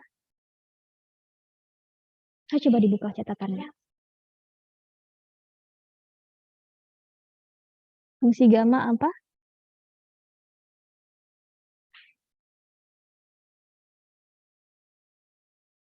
Ini Alfa kurang 1 faktorial ya, Bu? alfa kurang 1 faktorial. Benar, Ongki. Terima kasih. Nah, ini catatan K-nya bilangan bulat, X-nya itu bilangan real, di mana X itu harus besar dari K-1. Ini pakai X-nya salah ya. X-nya harus besar dari K-1. Nah, benar. Ini gamma alfanya itu alfa min 1. Berarti ini kan sebenarnya tidak lain adalah X plus 1 min 1, X faktorial, K plus 1 min 1 itu K faktorial, X min K plus 1 min 1 faktorial itu nanti jadi X min K faktorial. Sama kan ya? Mungkin kita bisa gunakan ini atau bisa gunakan yang ini dari gamma nanti.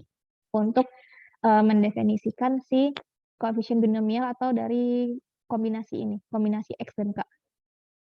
Bisa kita gunakan kedua ini. Jadi ada 2 pilihan ya. Nah, ini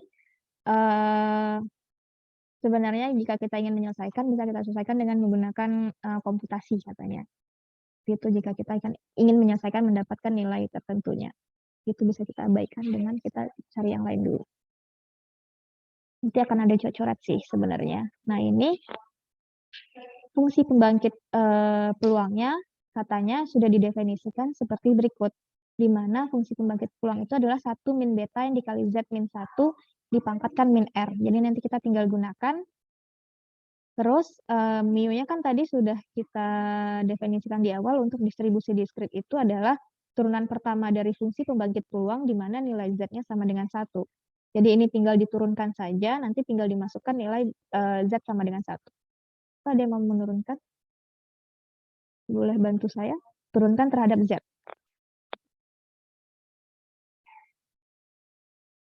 Ayo bantu saya. Turunkan dulu fungsi ini terhadap Z, baru turunkan dalamnya gitu kan ya. Kalau aturan rantai, turunan rantai, ayo bantu saya berapa? Yang 1 min B pangkat min R ini. Berapa turunan pertamanya?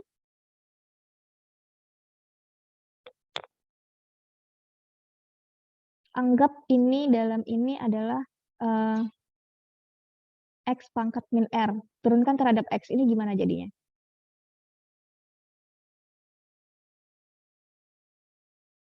Ayo.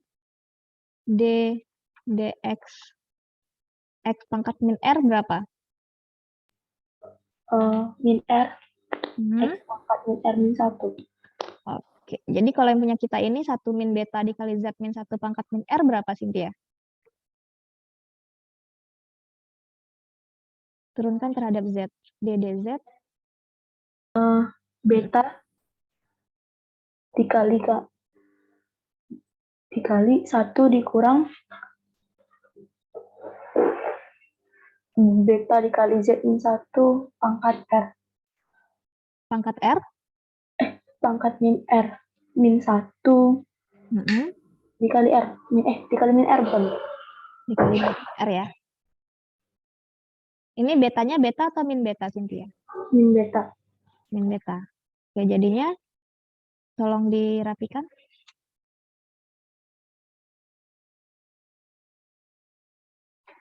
BR Beta R dikali dengan 1 dikurang beta pangkat dikali Z min 1 Z min 1 pangkat dengan min R pangkat min R aja.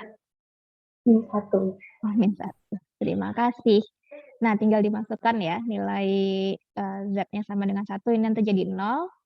0 pangkat ini kan jadi 1 ya.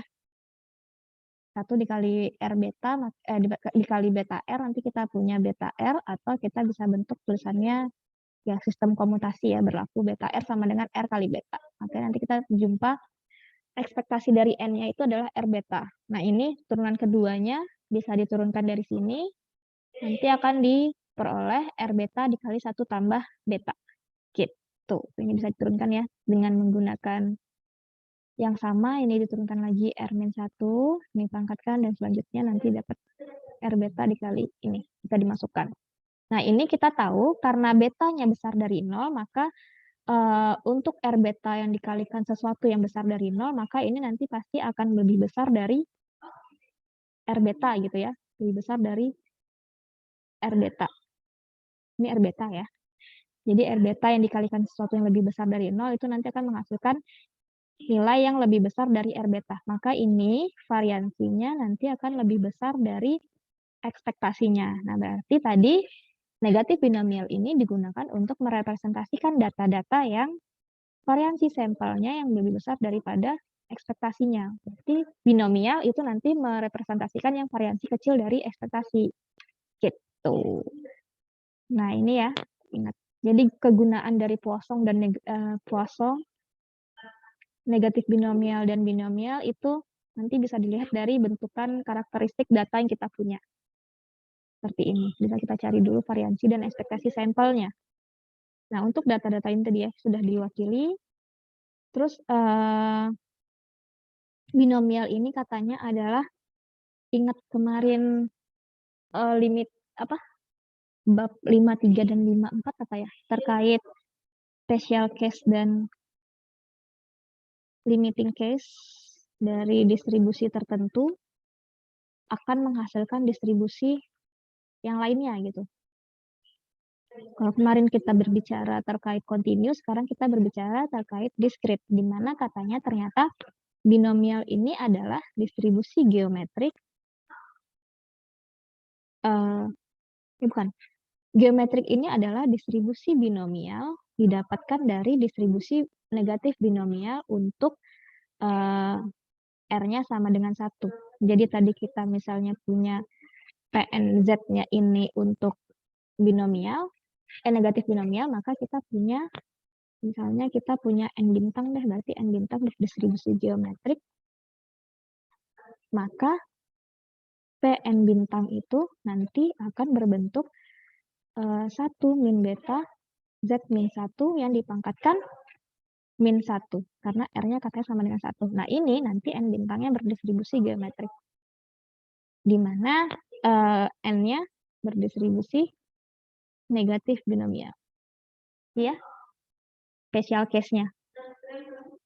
Nah, geometrik ini sifatnya katanya mirip dengan eksponensial, namun eksponensial itu untuk mewakili data-data kontinu, dan geometrik ini untuk mewakili data-data yang discrete.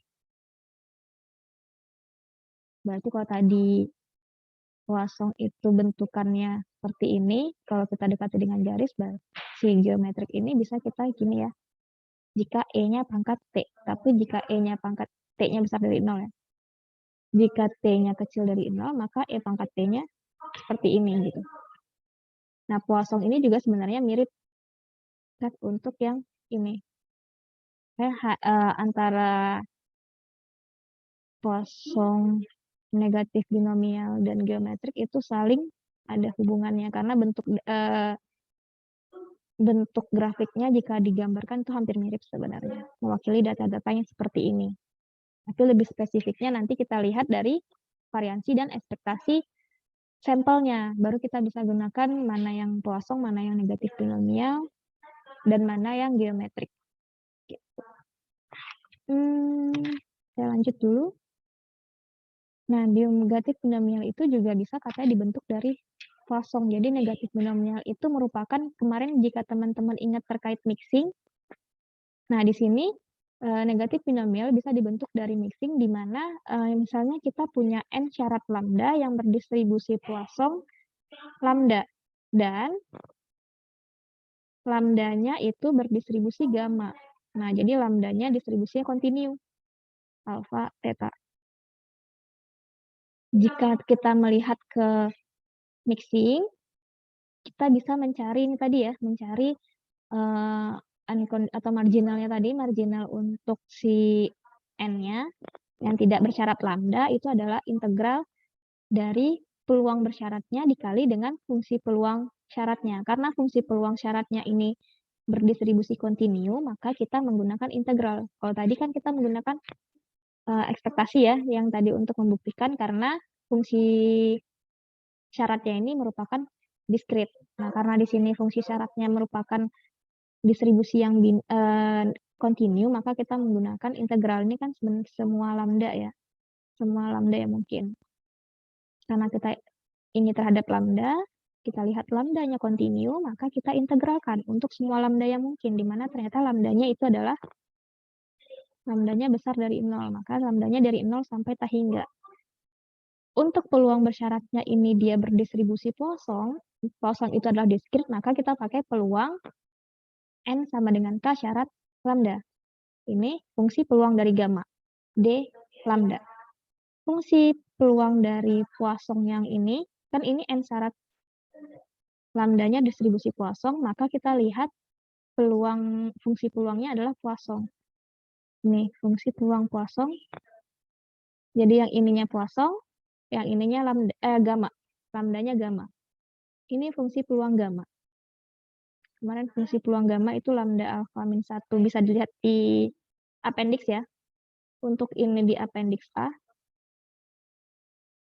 Untuk ini bisa di appendix B. Itu tadi sudah kita bahas terkait Poisson. Kita punya ini. Semua yang tidak ada lambdanya bisa kita keluarkan, maka tinggal integral dari E pangkat min lambda dikalikan 1 ditambah 1 per theta lambda K tambah alfa min 1. Dari mana itu? Nih ya, ini disatukan, yang ini juga disatukan. Di E min lambda per theta, jadinya ini, nih. Nah, di mana kita tahu tadi fungsi gamma, yang sudah saya singgung tadi, yang tadi alfa min 1 faktorial, itu kan kalau dalam bentuk fungsinya itu sebenarnya integral dari 0 sampai tak hingga E pangkat min T, T alfa min 1 dt ya. Nah, bentuk kan punya kita itu sudah hampir mirip. Di mana T-nya adalah lambda kali 1 tambah 1 per theta, alfanya adalah K tambah alfa. Ini ya. Nih, kurung. Maka kita bisa menyatakan yang ini saja adalah fungsi gamma dari, dia gamma alfa, berarti gamma dari K tambah alfa. Fungsi gamma dari K tambah alfa. Jadi kita punya ini, yang ini ganti jadi gamma K tambah alfa. Terus yang bawahnya kan sebenarnya hanya ini kan. Itu ya. Nah, ini datang dari mana? Karena kita punya sebenarnya ini T-nya tidak rapi, ini butuh modifikasi. Bagaimana bentuk modifikasinya? Karena di sini ada lambda, di sini lambda. Nah, lambdanya ini kita ganti. Tadi kan kita tahu T-nya ke sini aja deh. T-nya ini, maka kita punya lambdanya sama dengan T dibagi 1 tambah 1 per theta. Ini kan sebenarnya theta kali T per theta tambah 1. Ini, benar saya? Jadi, sebenarnya untuk lebih rapi lagi, saya ini ya, biar lebih terlihat dari mana datang modifikasinya. Ternyata kita tidak bisa ini, saya lupa ada lambda di sini.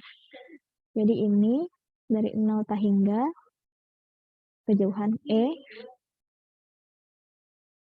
Kok nggak bisa langsung ya? Sebentar. E min lambda, jadi kan itu tadi kita ubah jadi T kan. E min T ya. Ini ada min, E min T. Nah, sementara lambda tidak bisa, jadi lambdanya kita harus, karena kan dia harus bentukan ini ya. Per tambah 1 pangkat K tambah alfa min 1. D lambdanya kita ubah juga jadi, D lambda apa dong jadinya? Karena kita punya ini, maka dt sama dengan, ini turunkan terhadap lambda, berarti 1 tambah 1 per theta D lambda kan ya. Maka D lambda itu adalah D theta dibagi 1 tambah 1 per theta. Jadi kita pakai substitusi di sini sebenarnya. Jadi itu adalah theta D theta per theta tambah 1 itu sama dengan D lambda. Jadi D lambdanya itu kita ganti seperti ini. D theta, dt theta tambah 1, sini ada theta gitu ya. Nah, ini kan theta ini bisa hilang ya. Jadi ini bisa hilang jadi kuadrat dong. Gimana sih Budila? E min T, yang ini T K tambah alfa min 1. Nah, ini kan ini ya, berarti jadinya benar kan? Ini theta kuadrat, nggak usah theta kuadrat deh, theta tambah 1 kuadrat gitu ya. Nah, ini kan bentuknya seperti ini, berarti nanti kita punya sebenarnya theta per theta tambah 1. Ini ragu ya. Ini baru kita bisa bentuk dia gamma K tambah alfa. Kita ada ini, jadi kita masukkan ke sini. Sebentar. Harusnya dia dalam bentuk, apakah saya di sini memisalkan ada yang salah? Lambda K. Oh, oke, maafkan saya, ini tetanya pangkat ini ya, nggak bisa langsung seperti ini. Berarti ini T pangkat ini pangkat K tambah alfa min 1 dikali ini ya, ditambah 1 gitu. Tambah 1, berarti K tambah alfa. Ini tuh K tambah alfa. Oke, bagi yang bingung, mungkin saya lebih rapikan dulu. Saya rapikan dulu. Baterai saya low.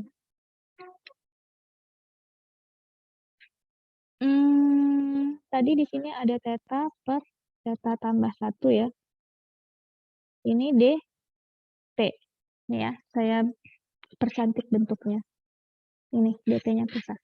Nah, ini kan nanti ini, yang ini saya pisah, T pangkat K tambah alfa min 1, ini T theta per theta tambah 1 pangkat K alfa. Jadi ini K tambah alfa min 1 tambah 1. Ini kali ini gitu ya. Nah, ini udah dikeluarkan. Jadi ini nanti tinggal K tambah alfa, ini gamma alfa. Nah, itu jadinya. Jadi yang ini nanti tinggal dikalikan dengan ini. Kali seper. Nah, ini theta alfa, gamma alfa. Nanti, ini kok gamma alfa? Ini gamma K tambah alfa ya. Tambah K. Gamma K tambah alfa per gamma alfa. Yang tetanya nanti saya mau pisahkan. Yang satu, jadi ini nanti tinggal theta K, theta alfa, ya, per theta tambah 1, K tambah alfa, gitu. Nah, ini nanti tinggal gamma alfanya udah ada, yang belum ada berarti K faktorial theta alfa, ya. Nah, theta alfanya habis. Hentikan ya, theta alfanya udah tidak ada. Theta K tambah. Ya benar, nanti jadi tinggalnya K tambah alfa per gamma alfa. Ini theta K per K faktorial theta tambah 1 K tambah alfa. Ini ada theta alfa. Begitu. Nanti, theta alfanya kan udah hilang ya. Kenapa ada lagi? Sudah sama bentuknya. Theta alfa itu sudah saya coret. Ya, seperti itu. Sudah tidak ada. Jadi tinggal theta pangkat K, ini theta tambah 1 K tambah alfa, K faktorial. Jadi sudah terbukti.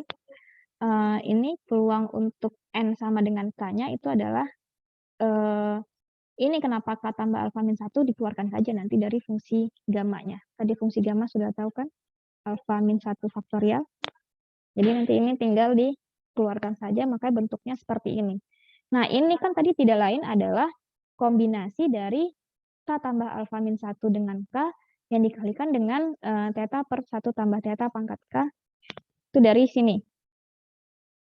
Yang pangkat K-nya kita jadikan ini dan yang pangkat alfanya kita pisahkan sendiri. Jadi nanti kita jumpa ternyata fungsi peluang dari N sama dengan K itu adalah tidak lain ini fungsi peluang dari negatif binomial.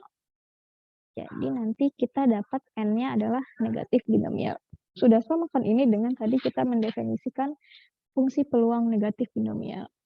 Peluang PR ya. N sama dengan K untuk N-nya yang negatif binomial. Begitu.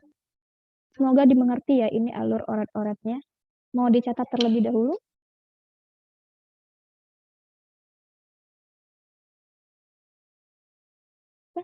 Tinggal setengah jam lagi. Terakhir kita masuk ke binomial nanti. Sudah selesai.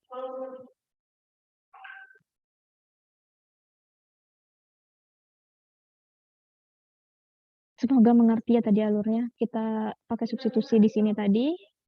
Setelah substitusi baru kita selesaikan integralnya. Dapat seperti ini baru kita ini.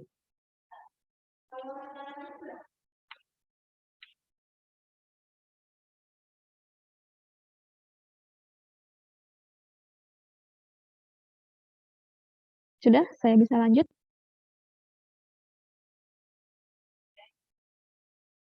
Bisa, Bu. Oke, terima kasih Raihan. Ini jika, jadi tadi negatif binomial itu, kalau tadi special case dari negatif binomial di saat R-nya sama dengan 1 itu bisa menghasilkan geometrik, dan untuk apa tadi mixing Poisson dengan gamma bisa menghasilkan negatif binomial. Nah, di sini nanti kita pakai limiting case. Ingat kemarin yang limiting case ya. Limiting case dari Poisson. Benar ya? Oh, bukan. Limiting case dari negatif binomial itu nanti kita akan menghasilkan Poisson. Nah, kalau tadi Poisson dengan gamma